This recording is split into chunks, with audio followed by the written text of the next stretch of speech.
Hi friends, please subscribe and like my channel.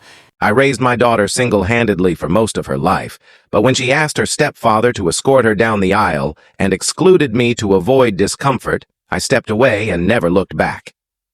Greetings, Reddit community. I'm sharing my story here. My daughter, Emily, was my everything. Her mother, Laura, and I parted ways when Emily was just 5. Our marriage had crumbled long before, torn apart by resentment, betrayal, and icy detachment. Laura was emotionally unavailable, and by the end, she was barely around. She left the marriage, leaving Emily in my care, claiming she needed space to rediscover herself. That space stretched into years, so I became both father and mother to Emily. I cooked her meals, tidied the house, packed her school lunches, and tied her hair into ponytails before school.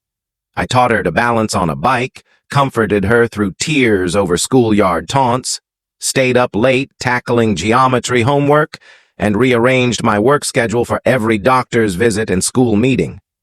We celebrated birthdays with just the two of us, had movie nights where she'd doze off against my arm, and shared quiet moments when I'd catch her scribbling Emily Carter, my last name, in her notebooks.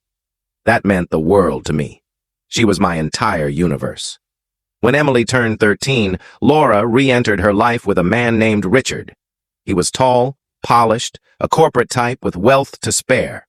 Laura claimed he was dependable, childless, and eager to connect with Emily. I was wary of her sudden return, but I didn't want to block Emily from having more family in her life. So I allowed Emily to spend weekends with Laura and Richard, believing I was expanding her support system, not losing her. Over time, things changed. Emily began calling Laura Mom again, as if the decade of absence never happened. She mentioned Richard more often. Richard took me to tour colleges, or Richard helped me choose my car. At first, I was pleased she had more people in her corner. But then Father's Day passed without a message. My birthday, too. She was always tied up or away. When I gently raised it, she dismissed it, saying I was overthinking. Still, I funded her college education. I co-signed her car loan when Richard refused to get involved. I can't tell you the full story in this short video. If you want to see the full story, the link is given below. Click on it to watch the full story.